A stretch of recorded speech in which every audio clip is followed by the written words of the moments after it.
Olá, aqui quem vos fala sou eu, a bola de futebol. Mas não uma bola qualquer, sou uma bola privilegiada. Há décadas estou aqui, de pé em pé, ora voando, ora rolando, de uma baliza a outra, condicionando vitórias e dramas, suscitando risos e lágrimas. Nesse e em outros tantos campos do Brasil e do exterior vi desfilar as emoções, o repetir das tradições. Sou a força viva que no silêncio de um instante perpétua a glória dos imortais. Sou muito mais que uma bola. Sou testemunha de uma linda história. Sou a memória do Tupi Futebol Clube. E como me chamam? Meu nome é Paixão Carijó. Atenção, lá vai Evaldo, tocou no canto! Felicidade!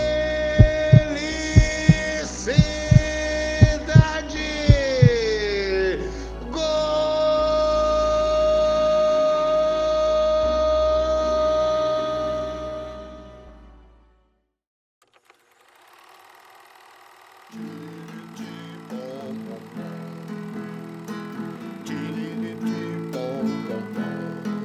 Quando apito da fábrica de tecidos vem ferir os meus ouvidos, eu me lembro de você, larará, mas você anda sem dúvida. A história do Tupi se confunde com a história de Juiz de Fora. Podemos dizer que ambos lidaram com dramas semelhantes e viveram suas trajetórias com muita intensidade. Por isso, começaremos este relato falando de nossa cidade. Uma chaminé de barro, porque não atende o grito tão aflito da buzina do meu carro. Pó, pó, pó. Você, no inverno sem meias, vai pro trabalho, não faz fé no agasalho, nem no frio você crê.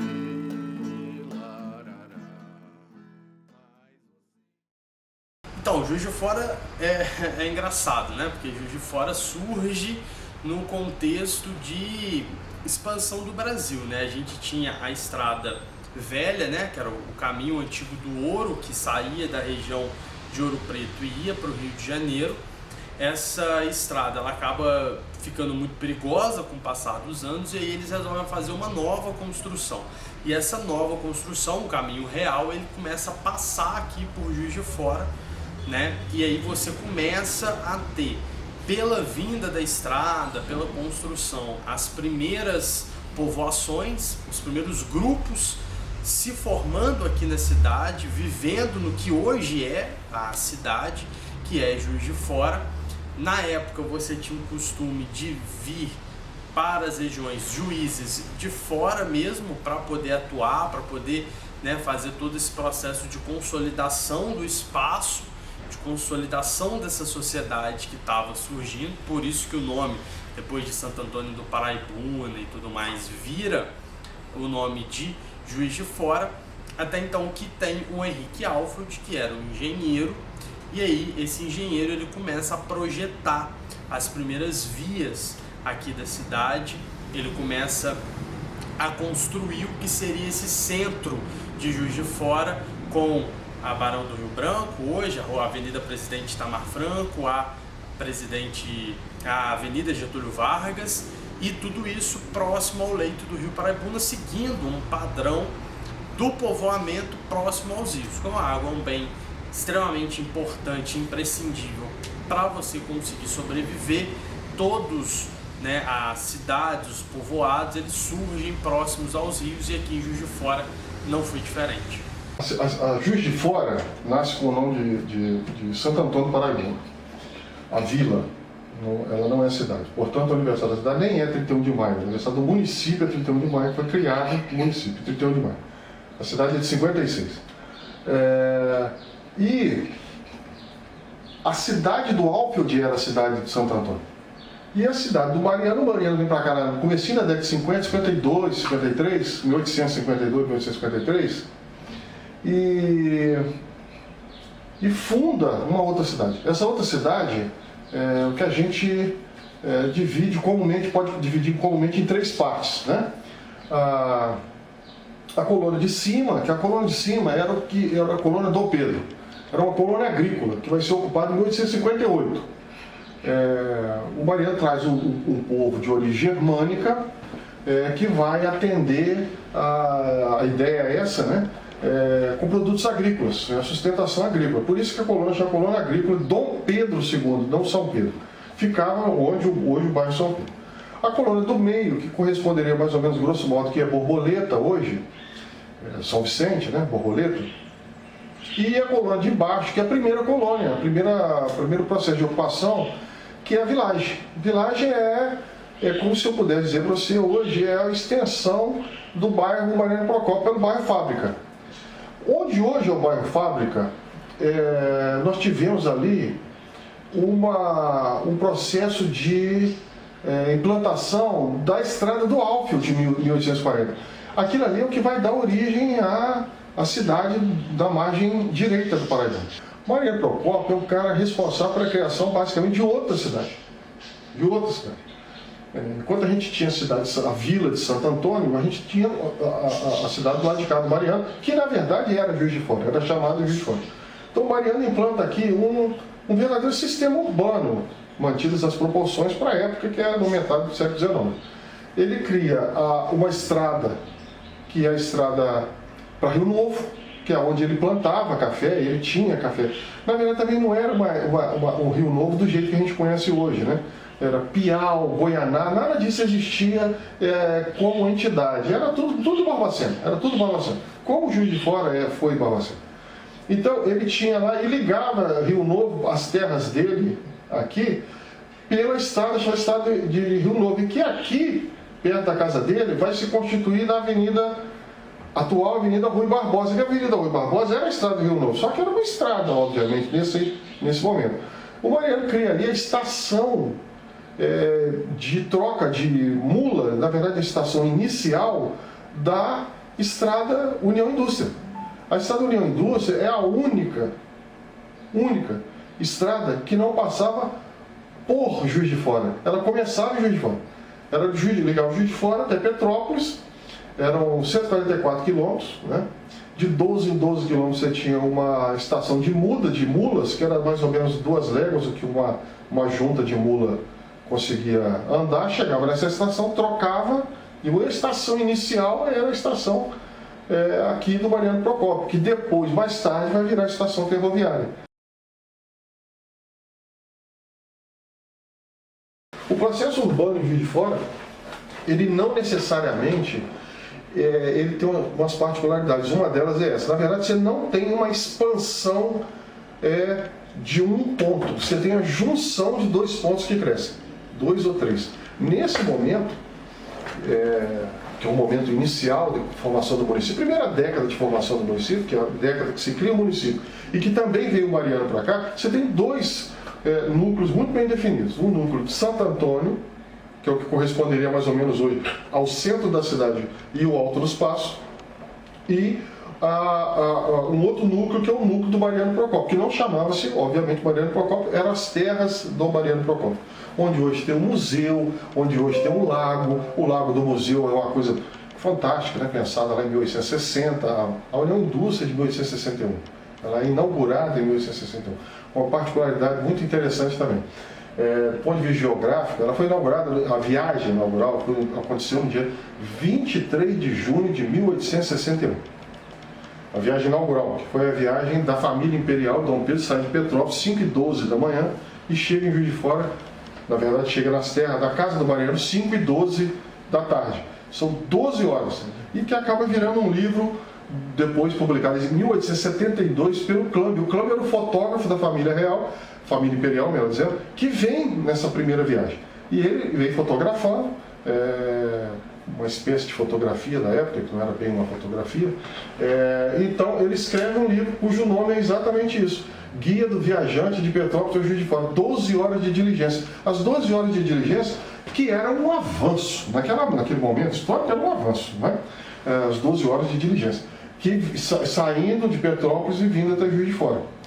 Pois é, então Manchester ou Manchester, aí depende muito do sotaque de cada um, vem justamente da questão industrial, porque no final do século XIX, ali por volta de 1880, 1890, até cerca de 1930, 1940, Juiz de Fora tinha um grande parque industrial, capitaneado, obviamente, pela indústria têxtil, pelo Bernardo Mascarenhas.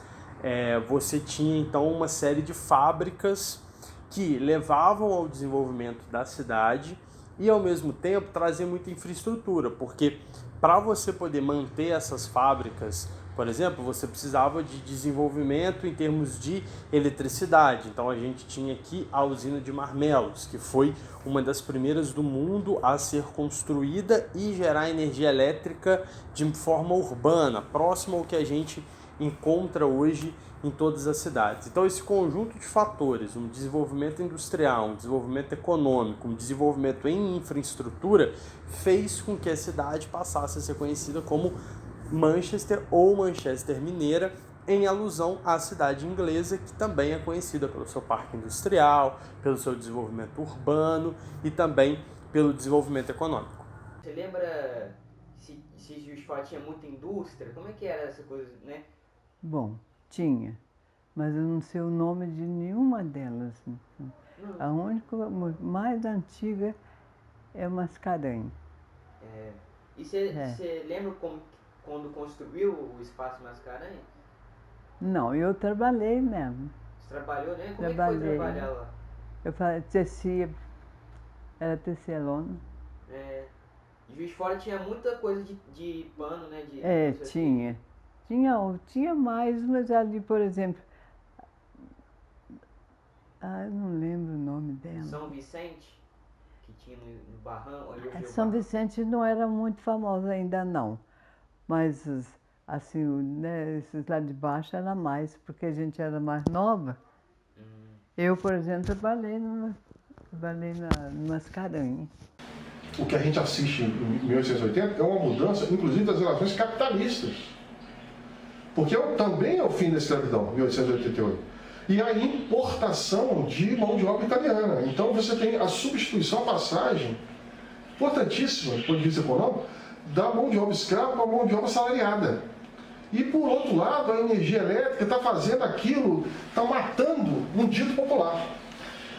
Era muito comum se falar, eu trabalho de sol a sol, quer dizer, o cara trabalha da hora que tem sol até a hora que o sol se põe. Isso é o horário de trabalho. A energia elétrica possibilita o turno.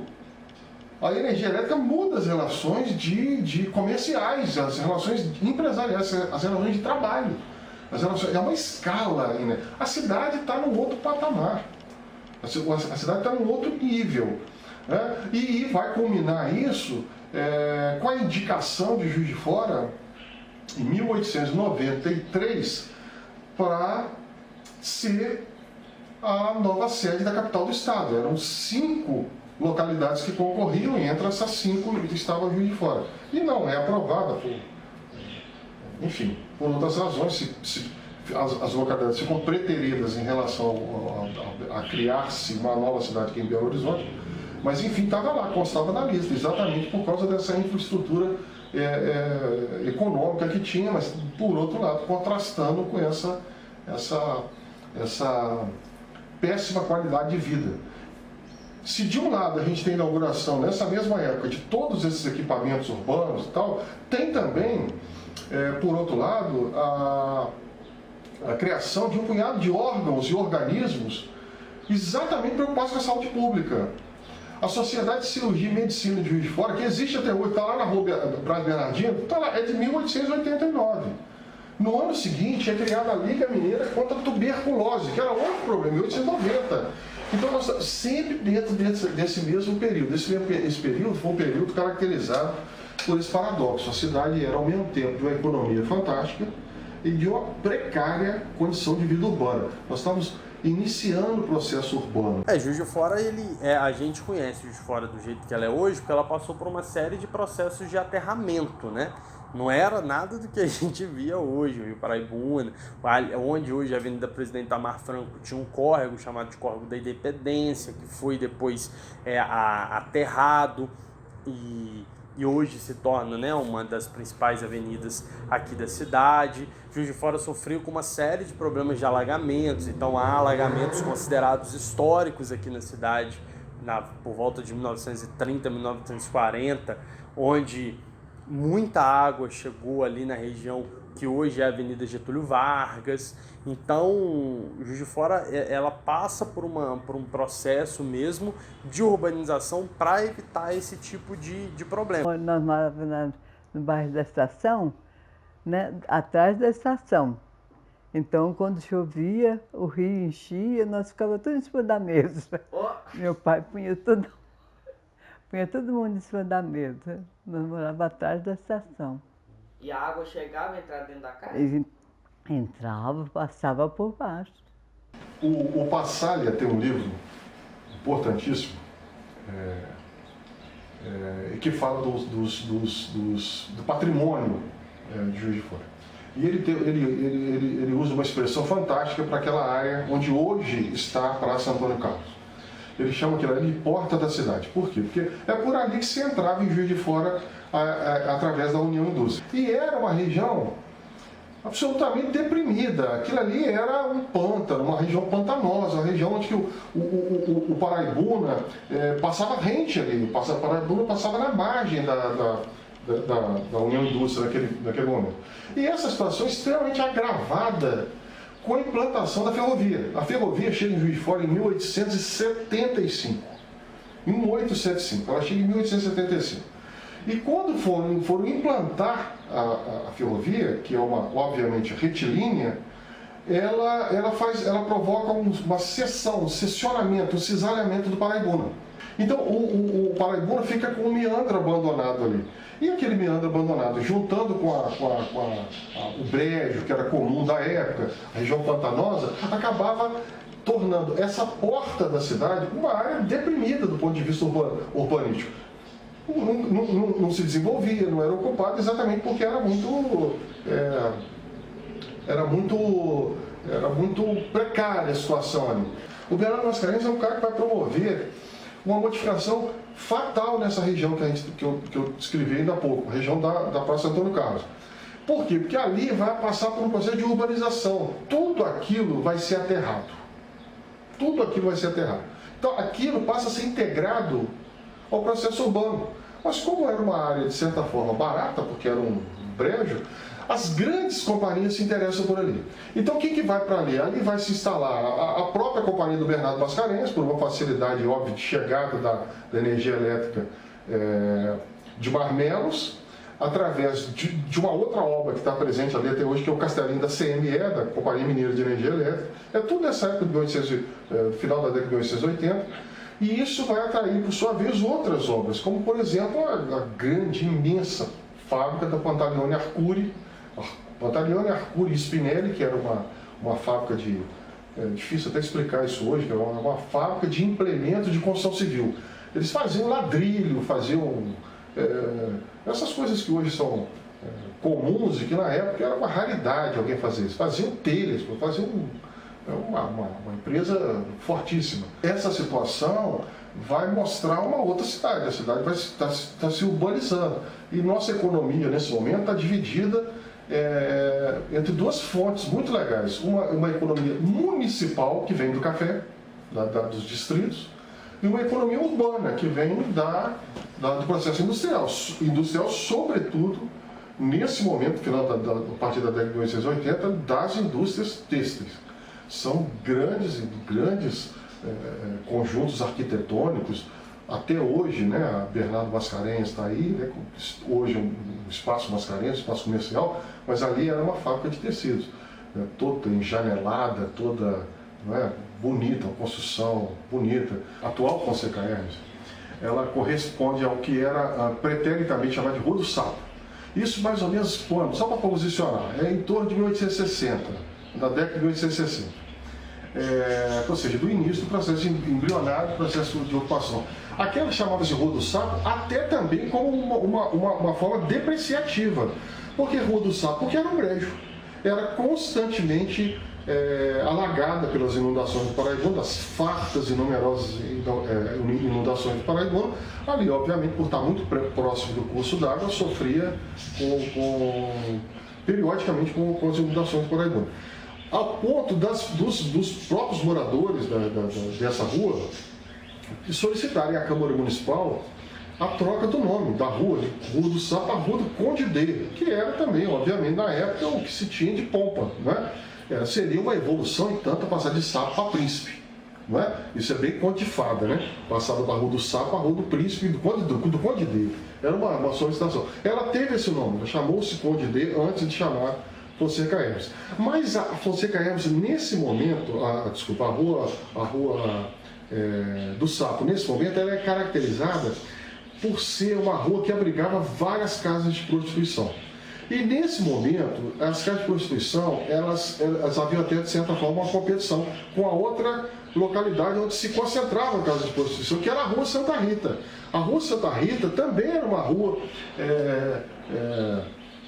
com uma visão meio da época, né? Meio de zona boêmia, aquela coisa toda, como era a Rua do Sapo. E a Rua do Sapo passa a trazer atrações do tipo internacionais, por exemplo, as francesas, que são citadas pelo Jair Lessa, que são mulheres francesas que são trazidas para fazer shows nas boates, né, naquele momento, da Rua do Sapo, que era uma rua dessa meio maldita, né, porque abrigava um serviço em que ninguém admitia ter perto, mas só existia porque tinha consumo dos produtos que ela ofertava ali, né? E gente nobre, né? Gente da elite, obviamente, que tinha grana para pagar isso.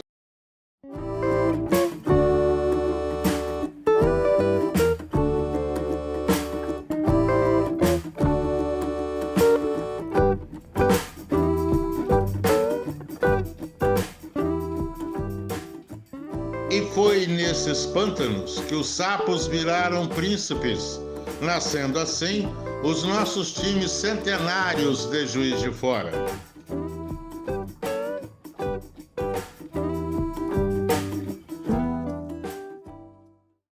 Então, o Tupinambás, ele é meio que o primeiro time, né, que surge em Juiz de Fora. Ele é um processo de consolidação, você já tem o futebol que chega no Brasil no final dos anos 1800, ali com Charles Miller, apesar de termos alguns indicativos de que o futebol pode ter surgido aqui em Juiz de Fora, antes disso no Colégio Grambre, mas oficialmente se trata de que chega, né, no Brasil através do Charles Miller e ele começa a popularizar. Só que ao contrário do processo na Europa, em que o futebol ele se tornou uma ferramenta da classe operária, uma forma de diversão dos trabalhadores ingleses, que às vezes passavam aí 14, 16 horas numa jornada de trabalho, aqui no Brasil o futebol ele começou como um esporte da elite e se torna um esporte mais operário, um esporte mais da periferia, já no final dos anos 1920, ali você já tem, por exemplo, em 1930, o Vasco aceitando jogadores negros. Então havia, de fato, uma tendência muito elitizante do futebol. E isso fez com que o esporte demorasse um pouco a cair nas graças do povo. E tudo isso é para explicar o Tupinambás. Então, o Juiz de Fora recebe, Juiz de Fora já tinha práticas esportivas acontecendo aqui, e aí um grupo de pessoas resolvem se reunir e fazer a fundação de um clube que se chamava na época Tupinambás, em homenagem, né, a um dos diversos povos indígenas que habitavam e ainda habitam o território nacional. O Tupi surgiu de uma dissidência no Tupinambás, porque o Tupinambás é o clube mais antigo de Juiz de Fora. O Tupinambás foi fundado em 1911, o Tupi foi fundado em 1912 e o Sport em 1916. Portanto, o Tupinambás tem 110 anos, o Tupi tem 109 anos e o Sport fará esse mês ainda, no mês de setembro, 105 anos. Né? São os clubes de Juiz de Fora. E o Tupi foi fundado numa dissidência do Tupinambás e o primeiro presidente do Tupi tinha o apelido de Carijó. Por isso é que o Tupi é conhecido como o Galo Carijó, porque o primeiro presidente do Tupi, a pessoa mais importante na época de um grupo que fundou o Tupi, tinha esse apelido. E aí ficou o Galo Carijó. E aí ele surge e aí logo depois eles já começam a disputar torneios, né? No caso, na época, o que a gente pode chamar hoje de amistoso. E a partir daí ele começa a nascer uma rivalidade mesmo entre as duas equipes. Em 1916 nasce o Sport, então você começa a ter uma consolidação do esporte em Juiz de Fora, né, do futebol em Juiz de Fora, melhor dizendo, e o Tupi ele passa desde o início também, desde o seu primórdio, a ter um pouco mais de desenvolvimento do que as outras equipes, apesar de que no início havia muita rivalidade com o Tupinambás, sempre foi uma rivalidade muito forte nesses primeiros anos do esporte, do futebol aqui em Juiz de Fora. É engraçado que a versão... Muita gente acha que tem uma versão só. A versão mais famosa da fundação do clube, que assim, a maioria mesmo acredita que realmente pode ter sido, é que o clube, o Tupi foi fundado por ex-jogadores do seu principal rival, que é o Tupinambás. Porque o Tupinambás foi fundado em 1911 e o Tupi um ano depois, em 1912. E naquela época, assim, o pessoal queria jogar a bola, né? Queria jogar. Às vezes eles criavam um time para eles poderem jogar. Então a versão que eles criaram é essa, que os jogadores lá do Tupinambás não estavam jogando, que eles resolveram criar um clube para que eles pudessem jogar. Aí eles criaram o Tupi com as cores diferentes, né? Que o Bahia até é vermelho e branco, e o Tupi é preto e branco. Nas minhas pesquisas, né, daqui do Memorial, pesquisando sobre o clube, eu achei uma matéria de um jornal da década de 80, falando de uma outra versão da fundação do clube. Que o Tupi foi fundado ali na Fonseca Hermes, que é a atual Rua Fonseca Hermes, no centro da cidade, que antigamente, em 1912, chamava Rua do Sapo. Porque naquela região era muito úmida, né, pantanosa ali, né, pé da praça da estação ali, que ali era conhecido como Rua do Sapo. Que ali, nesse jornal fala que alguns garotos resolveram fundar um clube, o Tupi, né, com o nome Tupi, para jogar com outros garotos daquela região. Então aí eu estou até tentando aprofundar, né, nas pesquisas para ver se eu encontro mais dados sobre essa versão, mas é uma curiosidade também, né? Que depois de tantos anos, né, surgiu uma nova versão da fundação do clube. O estádio do Tupi, o estádio Salles Oliveira, ele foi inaugurado em 1932, num jogo entre o Tupi e o Vasco. O Tupi fez 1-0 com o Bianco e o Vasco empatou no segundo tempo com o Russinho. Aí, em 1950, o Tupi teve a ideia de movimentar a sua parte social, porque não podia ficar só no estádio, só com futebol. O Tupi já era um clube de prestígio em Juiz de Fora e resolveu ter uma sede, né, para movimentar a parte social. E aí fez uma proposta à prefeitura, e a prefeitura aceitou, de que a prefeitura desse para o Tupi o terreno onde hoje está a sede, ali na rua José Calil Avage, e a prefeitura ficaria com o estádio Salles Oliveira, e o Tupi ainda daria mais 600 mil cruzeiros. Naquela época era cruzeiro. E o Tupi ainda daria mais 600 mil cruzeiros à prefeitura. Foi feito esse acordo, tudo bem. Mas o Tupi tinha um grande dirigente e vereador na cidade também, na época, Gabriel Gonçalves da Silva, que foi inclusive meu amigo, hoje falecido, saudoso, Bié. O apelido dele era Bié, que foi inclusive a primeira pessoa que fez a primeira transmissão esportiva do rádio de Juiz de Fora. Mas o Bié conseguiu, na época, convencer o prefeito a que o Tupi não pagasse esses 600 mil reais. O Tupi não tinha essa quantia, na época, para pagar direto à prefeitura. Aí convenceu o prefeito a perdoar essa dívida do Tupi e que o Tupi ficasse também com o estádio. Então o Tupi continuou com o seu estádio de Salles Oliveira, não precisou pagar os 600 mil cruzeiros e ainda ficou com o terreno onde hoje está a sede na rua José Calil Lage. Mas a prefeitura não poderia ficar no prejuízo, é evidente, né? Então a prefeitura ficou com um terreno que o Tupi tinha na Avenida dos Andradas, no Morro da Glória, na subida do Morro da Glória, logo do lado esquerdo, onde era o pronto-socorro municipal, né? Que hoje está aqui na Avenida Rio Branco, bem próximo aqui do meu apartamento. Então foi feito assim, a prefeitura ficou com um terreno lá onde construiu depois o pronto-socorro, o Tupi continuou com o estádio, não pagou os 600 mil, a prefeitura perdoou e o Tupi continuou ali. Agora o Tupi faz seu nome no esporte juizforano, em cima da rivalidade. Constrói com muita garra sua imagem de um dos maiores times da zona da Mata Mineira, feroz nos acirrados campeonatos regionais.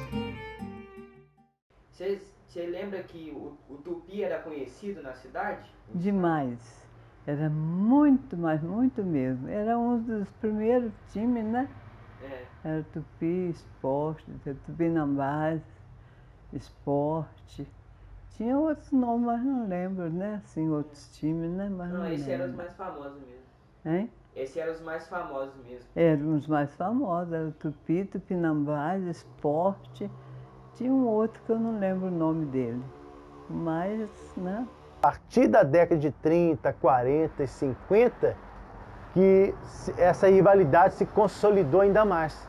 Por quê? Porque os clubes já tinham nome na cidade, já tinham um grande número de torcedores, de apaixonados mesmo, que iam aos estádios, torciam pelo clube, gerava, igual eu falei assim, uma mobilização social. As pessoas se identificavam como torcedores entre aquela região. Igual eu falei, os bairros também em volta se envolvia muito com o clube. Por exemplo, Tupi, o bairro de Santa Terezinha, virou uma referência na cidade. Aqui o pessoal sabia, Santa Terezinha é o bairro do estádio do Tupi. É o Reduto Carijó em Santa Terezinha. O Tupinambás era o Poço Rico. Então tem até o apelido, é o Leão do Poço Rico.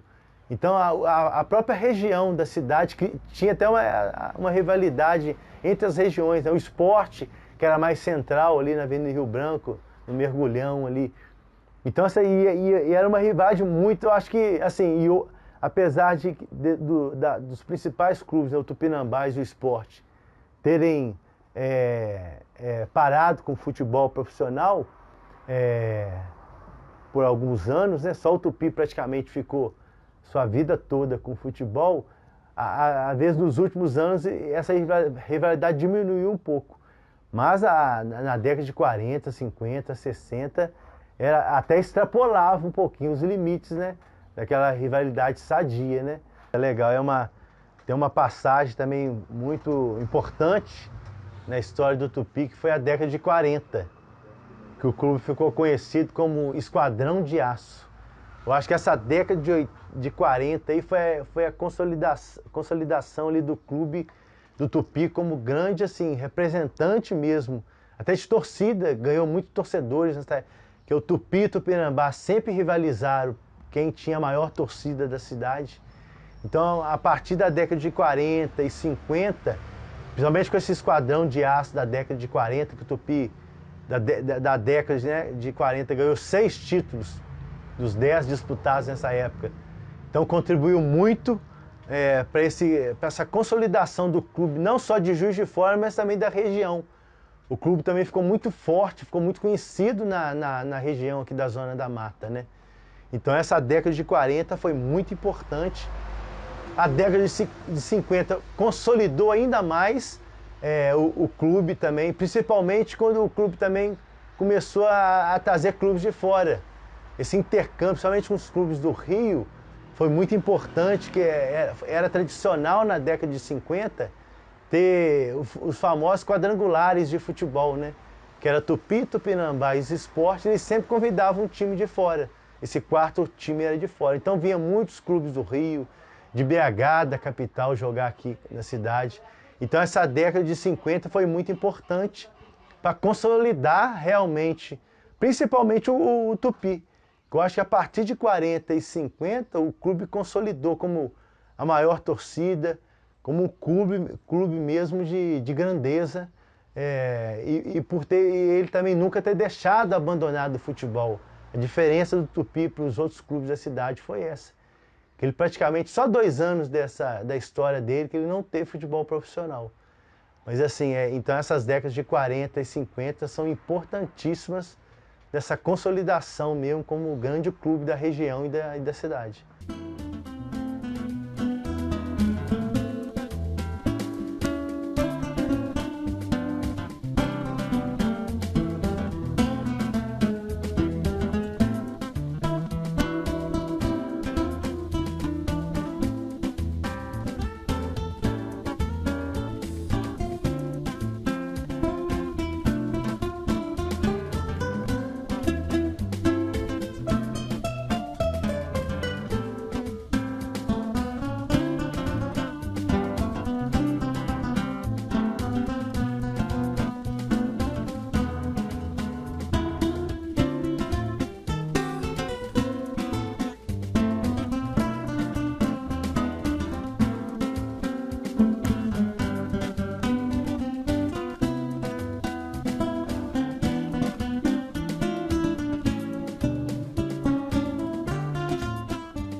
Antes deles entrarem no Campeonato Mineiro, nós tínhamos os campeonatos regionais, igual eu disse, disputado pelos times do entorno, né? Aqui, Juiz de Fora, teve time de Bicas, de Leopoldina, de Recreio, de Santos Dumont, de Barbacena, né? Então, eram vários times.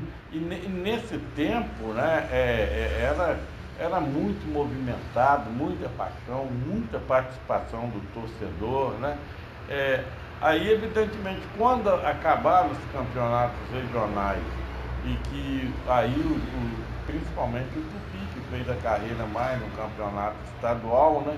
Que passou a disputar no campeonato estadual, lá naquele tempo o perfil do jogador era ele tinha que trabalhar para sobreviver e ele tinha... o futebol era como um bico e as viagens eram curtas, né? Tudo locais aqui no entorno de Juiz de Fora. Viagem de máximo 2 horas, 2 horas e meia. Então os times podiam sair de domingo de manhã, jogar e retornar, e eles trabalharam na segunda-feira, né? Que era assim. Agora, quando eles passaram a disputar o Campeonato Mineiro, aí tiveram que profissionalizar e mudou de figura, né? Porque eles ficaram intensos no tempo todo por conta do time, mas evidentemente os salários também melhoraram, né? As viagens são muito mais longas, então a relação entre os dois campeonatos era isso. Mas o campeonato regional era uma festa, não só em Juiz de Fora, como nessas cidades vizinhas. Os campos ficavam lotados, era festa mesmo. Antigamente existia uma rivalidade muito grande na região da Zona da Mata. Aqui a liga de futebol era profissional. Então, sendo profissional, todos os anos os campeonatos eram muito bons, com turno e retorno, e a final sempre dava uma melhor de 3, o campeão do turno com o campeão do retorno. Os campos geralmente ficavam bem cheios, e os comentários sobre os jogos durante a semana era muito importante. E no domingo, aqueles que ganhavam vinham para a Rua Alves comemorar, passeando na Rua Alves. E a torcida era muita rivalidade, principalmente entre Tupi e Tupinambás. E na região aqui nós tínhamos grandes equipes também, como Olympique, Vila do Carmo, Barbacena, Andaraí, Social, Olímpico, Ferroviário, Mineiro, Nacional de Muriaé, Ribeiro Junqueira, Piquense, Maricu Xadê, Nacional de Rio Branco, Guaimoré de Ubá. Toda essa região aqui acampava esse futebol nosso profissional. Era muito bom, importante para a cidade e para a região. Na época, o futebol era jogado nos campos de várzea. Já houve um tempo em que não havia estádios próprios para os clubes. Com a grande crescente do Tupi, a torcida, os jogadores e a cidade clamaram por um estádio. E assim nasceu o Estádio Salles Oliveira, a casa da família Carijó. Para o Juiz de Fora, os estádios foram terminando, os campos de futebol. O nosso campo de várzea principal da minha época era o nosso Maracanã, era a Industrial Mineira. Ali faziam as partidas finais dos campeonatos amadores. Eram 3 jogos aos domingos, os finais.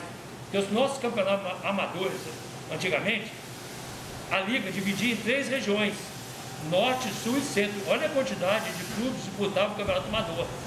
E classificava 2 de cada região para as finais no campo da Industrial Mineira, que terminava o campeonato com 5 rodadas de 3 jogos. Então, hoje, quantos campos acabaram? Hoje é o museu da universidade, ali foi o campo do Esporte Clube de Fora. O campo do Volante era ali. Olha, o campo do Santa Rosa terminou, o campo do ABC, o campo do Flamenguinho do Bonfim. Hoje ainda existe o São Carlos, o Benfica. Hoje, dos times amador, o melhor campo é o do Benfica. É um estádio. Então, hoje, quantos campos, igual no Social, do Olaria, terminou, o campo da Floresta não existe. O campo da Floresta não existe, entendeu? O campo do Valadão, Esporte Clube do Dr. Valadão. O campo da Pedreira, Gagantão, olha, a Curva do Lacê, que acabou, passou para outro lugar. E assim foram acabando os campos de Juiz de Fora.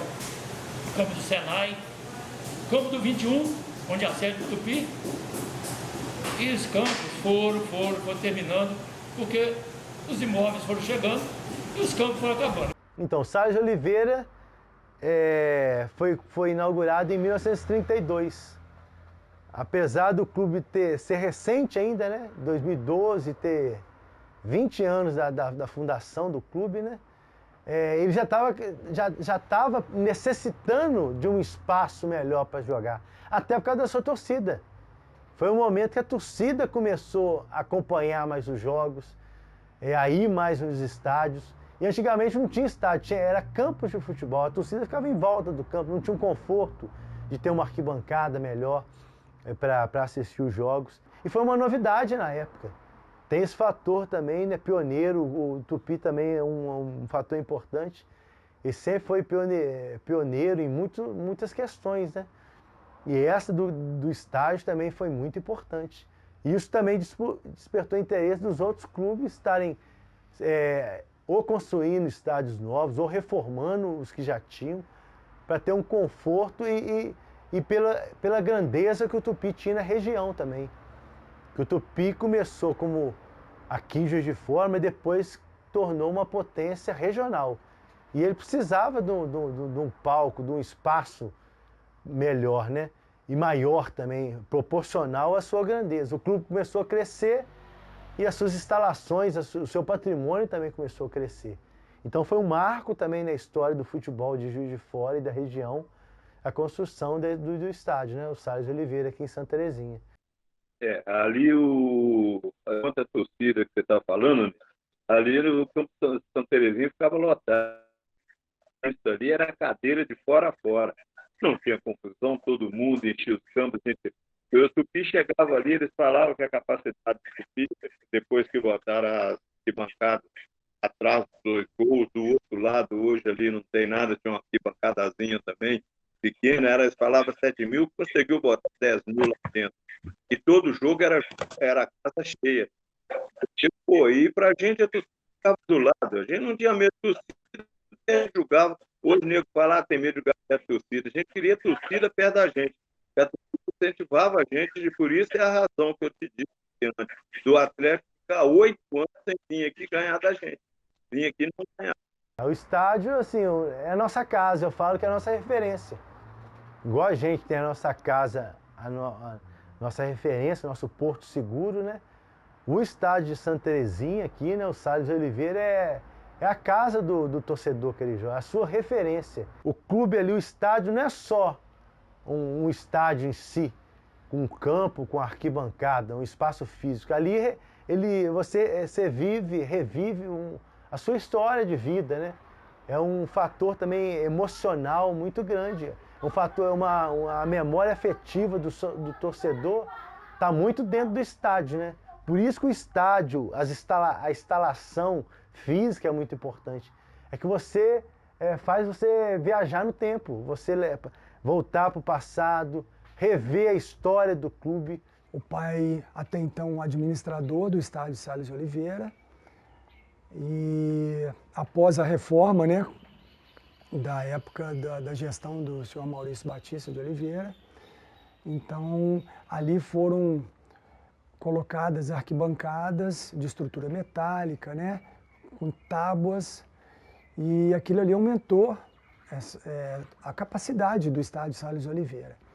E um fatídico dia, o pai administrador, ele recebeu umas pessoas que chegaram em umas carretas que estacionaram próximo do estádio, e ali eles foram, né, conversando com o pai que era o responsável naquele momento ali, e que foram para fazer a retirada das arquibancadas. Então ele disse, olha, não, eu não vou deixar sair daqui essas arquibancadas não. Né, porque ele adorava aquilo tudo, era a segunda casa dele, e nem digo segunda, era a casa dele. Né? Ele ficava mais tempo ali no Tupi do que na própria casa, sabe? Enfim, aí ele disse que não ia liberar, não ia deixar, e eu sei que ali chamaram presidência, chamaram pessoas ali, influentes ali do clube na época, né? E que, infelizmente, eles levaram, né? Então, olha, foi assim, de muita tristeza, sabe? Ele ficou magoado, chocado com essa situação, mas ele tentou. Ele foi um escudo para a situação. Assim, é muito triste, principalmente da maneira que foi feita isso, né? Porque o que aconteceu com o clube nesses últimos anos é que a gente observou é que eles não tiveram uma atenção com o patrimônio físico mesmo, de manutenção. O estádio foi sucateado, não teve uma reforma decente, não teve um investimento de infraestrutura, que é um estádio foi construído em 1932. Então você imagina que o estádio necessita igual a sua casa, se você não fizer uma manutenção, com o tempo ele vai acabando. O que a gente vê é isso que aconteceu. As diretorias não tiveram um carinho que o estádio merecia. Então hoje em dia, às vezes é fácil falar que o estádio está acabado, que está deteriorado, que não tem condições de ser um centro de treinamento, de ter jogos, mas isso foi uma bola de neve. Isso não foi uma coisa que aconteceu recentemente.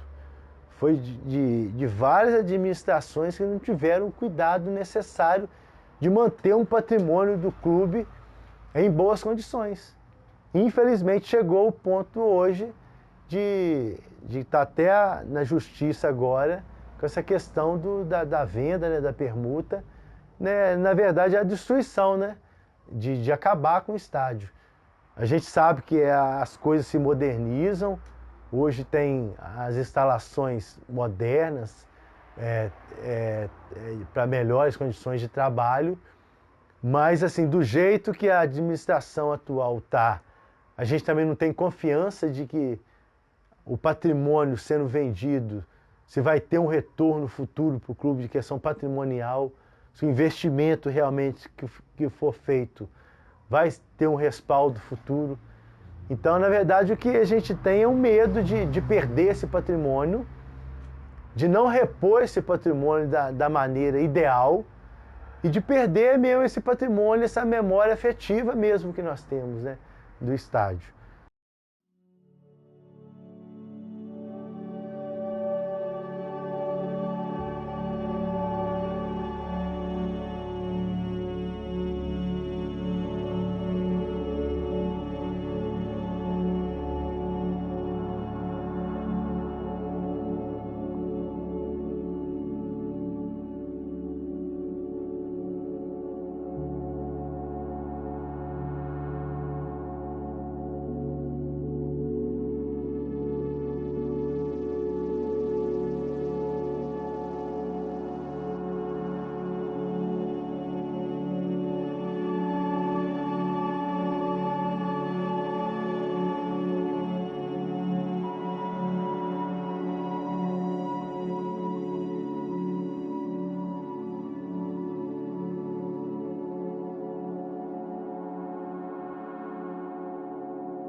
Além do futebol, o Tupi também foi casa para o Carnaval de Juiz de Fora.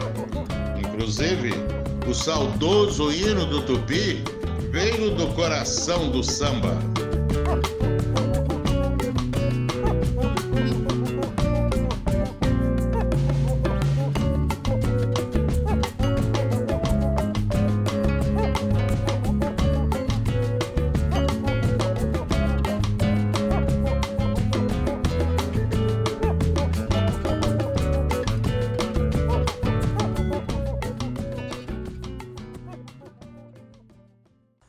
Você lembra um pouco dos carnavais? Tinha muito carnaval aqui em Juiz de Fora?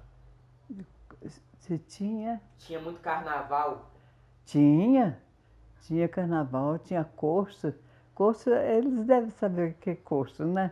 Tinha curso, era ótimo o carnaval em Juiz de Fora. Muito bom mesmo. Tinha muitos blocos? Tinha muito bloco. Eu participava de tudo. Não perdia um carnaval da banda daqui. Eu fui morar no sul de Minas uma época. Eu me lembro que eu chegava no sábado, meio-dia, deixava minha mala na loja da minha prima para assistir a banda daqui saindo. Eu chegava junto com a banda. Não perdia a banda, Doméstica de Luxo. Saía mesmo no meio da galera, brincava carnaval, saía do matinê no Tupi, à noite do esporte, sempre gostei muito, porque tínhamos carnaval. Olha, o carnaval do esporte era famosíssimo, o do Tupi era ótimo. Eu brincava matinê no Tupi. À noite também era bom, mas o clube era menor. Então íamos todo mundo fazia fantasia, tinha aqueles blocos imensos. A banda daqui, nossa, era fantástica. Não tinha, a cidade toda participava de todos os eventos, todos. Meu pai, igual eu falei, também sempre gostou de carnaval. Torcedor da Portela, Juventude Imperial, sempre foi muito ligado a essas escolas, ligado à juventude, gostava muito da Portela e tudo. E fazia parte era jurado, ele sempre era envolvido e tudo. E quando na prefeitura, quando o carnaval estava procurando um lugar para voltar a fazer os desfiles e tudo, que já tinha Rio Branco não comportava, já tinha tentado a Francisco Bernardino, já tinha tentado a Getúlio Vargas, e foi ele que colocou o carnaval na Avenida Brasil. O primeiro carnaval foi ali, ele que estava coordenando na prefeitura, ele estava na Funalfa, superintendente da Funalfa, foi quando ele acabou levando o carnaval para a Avenida Brasil, no governo do Bejane, e mal ou bem continua. Até hoje é o lugar que, pelo menos, não traz tantos problemas para o trânsito de Juiz de Fora, já que Juiz de Fora não tem um espaço próprio, né? Mas é isso, ele sempre gostou muito de carnaval. Na época, final de ano, quando se lança os sambas do Rio, né? Eu sempre presenteava ele no Natal com, na época era LP, agora DVD. O presente que ele mais gostava de ganhar era um DVD das escolas de samba. Samba Enredo. Eu sempre dava a ele. E com as letras. Eu gostava de aprender a cantar. Gostava de aprender. E pegava a letra, olha que melodia, olha isso, analisava tudo, gostava. O Brasil é o país do samba e do futebol, não é? Eu não vejo assim muita relação, né? A relação é torcidas organizadas, todo mundo gosta de samba, o pessoal leva a bateria, aquela coisa. O samba eu vim conhecer o samba aqui, no Juiz de Fora. Eu cheguei aqui com 14 anos e eu cheguei em 1959. Mas fui saber de samba realmente lá por volta dos anos 60, no final da década de 60. Então, fiquei conhecendo a Escola de Samba Feliz Lembrança, que é a minha escola do coração até hoje. Mas aí lá eu conheci o Tuca, o Paulo Canário, que era filho do Canário, que era, por acaso, o presidente do Tupi. E o Paulo Canário era também músico, compositor. E eu não sou músico, eu sou apenas poeta. Então a gente tem as parcerias. Existia um radialista, publicitário, o Gilberto Freire, aqui em Juiz de Fora. O Santana tinha feito um esboço assim do hino, sabe? A música estava prontinha. O Gilberto falou, mas essa letra não está boa, não. Ele chamava o Santana de compadre. Essa letra não está boa, não. Vamos arranjar uma letra melhor para isso? Aí ele me conhecia, o Gilberto, e me convidou para fazer a letra. Eu falei, fácil, eu conhecia o Santana já também. Não passando, eu falei, não, o Messias está bom, então. Ele me deu a música pronta. E ali eu fiz, né? E nós fizemos a marcha do Tupi. Eu acompanhei a orquestra, nós fomos para o Rio de Janeiro, tá? E o estúdio era na Rua da Lapa. Eu tive que estar lá, porque o Santana estava doente, então ele não pôde ir. E eu entendia pouco de música, mas eu orientei mais ou menos lá a gravação. Naquele tempo eram copiões, eles gravavam em fitas enormes, gravavam num canal, no outro canal, no outro canal. Quem patrocinou? O Gilberto Freire arranjou um comerciante aqui que patrocinou a gravação, que era caro. Era dono de um restaurante, era restaurante padaria, na Avenida Rio Branco. E o Gilberto Freire também acompanhou, nós fomos de ônibus, alugamos um ônibus especial para ir para o Rio de Janeiro, levando a orquestra, fomos todos nesse ônibus, o ônibus ficou lá esperando, gastamos o dia praticamente inteiro para fazer essa gravação. Quer dizer, a gravação foi feita num dia, né? O dia que chegou depois, porque naquele tempo tinha que prensar o disco, aquela coisa, hoje costuma fazer na hora, né?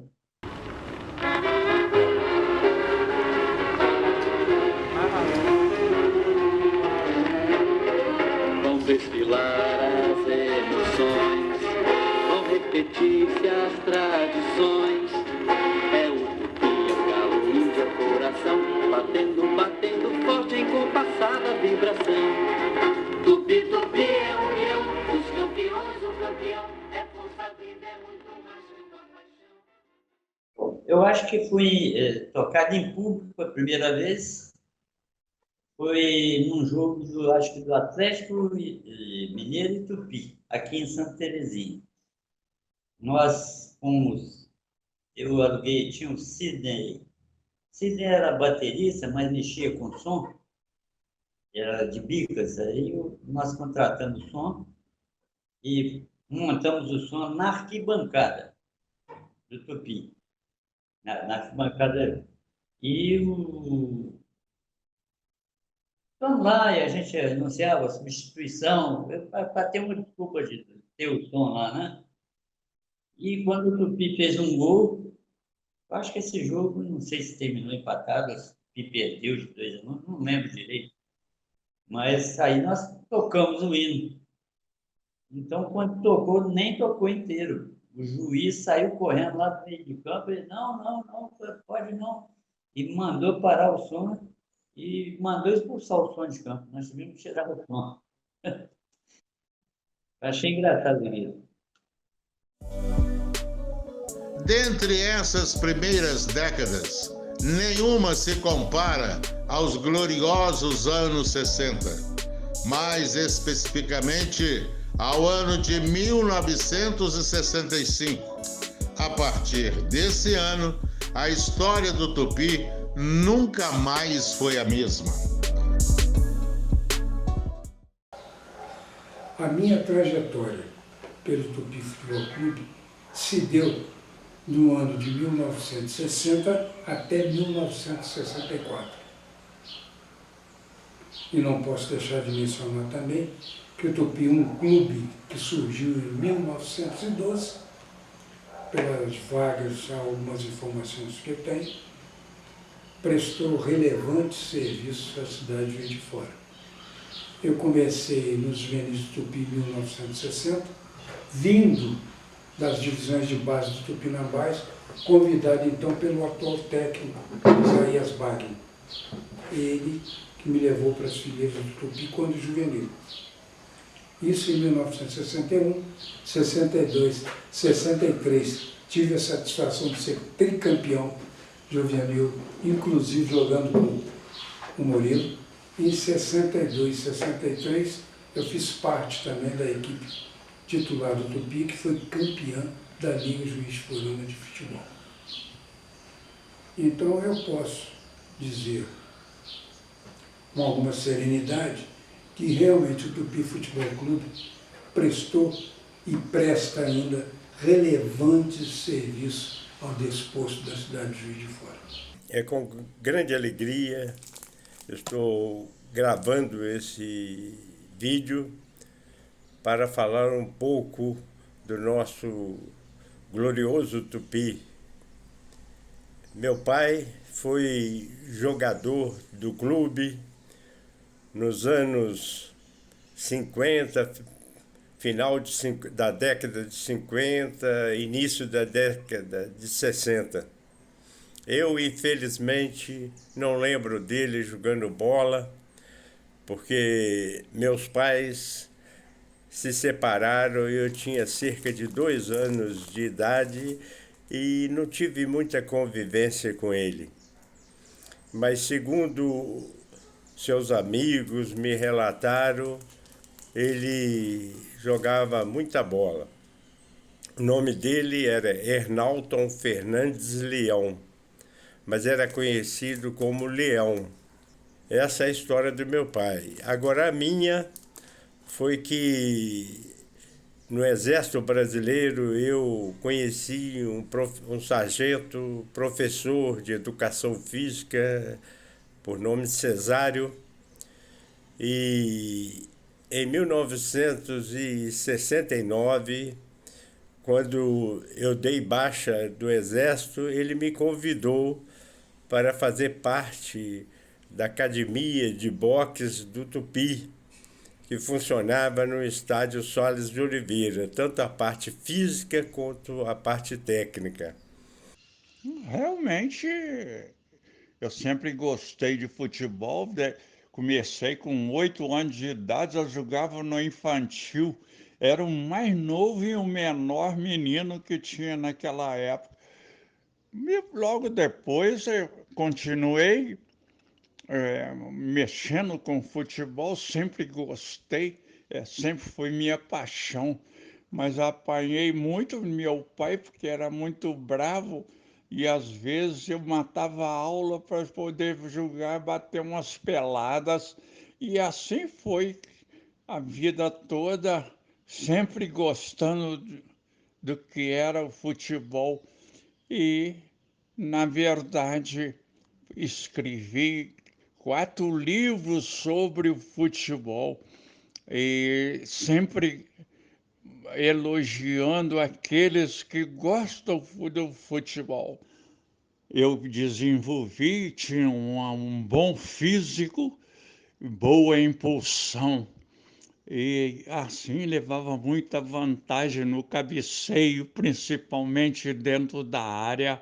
Era difícil aqueles que conseguiam levantar o pé mais alto do que eu, embora andei fazendo uns pênaltis por salvar gol, mas salvei muito gol.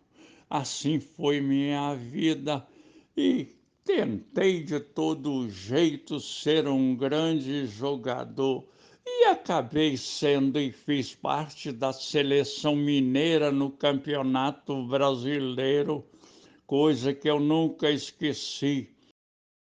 Então, a história do fantasma é interessante. A gente tem que voltar um pouquinho no tempo, né? Apesar do fantasma, a história ter acontecido em 65, 1966, quer dizer, a história começou em 65. O time foi formado a partir de 65. Igual eu te falei, o meu pai chegou em 65 para o clube disputou o campeonato aqui regional, né? O campeonato da cidade. E até é legal falar também de um personagem que não é muito falado nessa história do fantasma, que foi o treinador que começou essa história, que foi o Wilson Araújo, que o apelido dele era Azul. Ele era um ex-jogador do Tupi, jogou muitos anos no Tupinambás também, e ele que começou a formar essa equipe. Mas o que aconteceu? Igual eu falei, o Tupi era tão forte na região, era o clube assim, o Tupi, o Tupinambás, o Sport, né, os 3 de Juiz de Fora, eram os grandes clubes da cidade, e qualquer resultado que não fosse a vitória contra os outros times da região, a imprensa, principalmente, a torcida, achava que o time não estava bem, era motivo de fracasso. Então, o time estava indo muito bem no campeonato, na primeira fase, liderou a primeira fase em primeiro lugar. Na segunda fase, o clube começou mal, perdeu, empatou alguns 2 ou 3 primeiros jogos. O Zu foi afastado como treinador. Aí assumiu o Geraldo Magela Tavares, que é outro grande personagem da história do clube e que fez uma revolução também muito grande aqui em Juiz de Fora, somente nessa questão tática. Ele era um cara muito estrategista, muito inteligente nessa parte tática, né? Então aí ele conseguiu assim, mobilizar o clube novamente, aí o clube voltou às vitórias, começou a ganhar novamente os jogos, tanto que foi campeão, regional, né, de 65. Com esse título de 65 que começou a contar a história do fantasma do Mineirão. O que aconteceu? Para comemorar o título, até uma forma que foi para premiar os jogadores, eles convidaram o Cruzeiro, que era o campeão de BH, para fazer um jogo aqui em Juiz de Fora, no início de 66. Foi um jogo comemorativo, de entrega de faixas. E o dinheiro, né, arrecadado com esse amistoso ia ser o prêmio para os jogadores pelo título de campeão de 65. O título só foi acabar em 66, né? O campeonato foi tão longo que começou em 1965, acabou em 66. O Tupi em 65 disputava o torneio regional, que era um campeonato que tinha em Juiz de Fora, que abordava não só os times da cidade, Tupi Sport, Tupinambás, mas também os times da região, como o Olympique de Barcelona, o Atlético de São João del Rei, times de Santos Dumont, Barroso. E o Tupi, em 65, vence o torneio, que na verdade foi disputado. A final aconteceu só em 66, porque um dos jogos da final teve uma pancadaria entre jogadores do Tupi e do Olympique de Barbacena. E aí teve uma treta, teve uma brigaiada e tal, o jogo teve que ser suspenso, jogou para 66. E aí, como forma de comemoração, o presidente do Tupi na época, ele convida o Cruzeiro para vir a Juiz de Fora fazer um jogo aqui. Esse jogo acontece aqui em Juiz de Fora, o Tupi vence o Cruzeiro que seria campeão brasileiro em 66 do Santos do Pelé, e depois o Tupi é chamado para ir até Belo Horizonte e enfrentar o Cruzeiro novamente, no Mineirão. Aí o Tupi ganha do Cruzeiro no Mineirão. Aí começa a história do fantasma, né?